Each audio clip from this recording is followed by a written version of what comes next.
কত নিবেন মাথা যদি 2 টাকা নিয়ে যান আমি দিব কত তবে 100 টাকা নিবেন 100 আলাই 100 টাকা নিয়ে 50 দিছি আলাই 100 টাকা দাম দিবেন আমারে মিয়া কয়টা পড়ছে আলা না ওরা বুঝছেন না লগ হিসাব করছেন হ্যাঁ দেই নাই কারো দেখছেন 200 টাকা মোবাইলা ও ভাত 800 টাকা দাম দিবেন হ্যাঁ এই গুণ আছে না থাকতে পারবা বুঝছেন পানির মাছ মলা এটা তো নাই তার কিনা নাই মলা হইছে এটা তার কিনা মাঝে আসতে পারবে মানে যখন মাঝে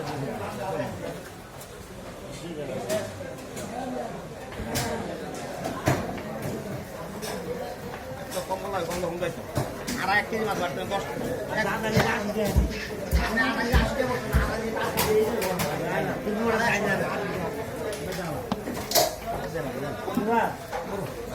না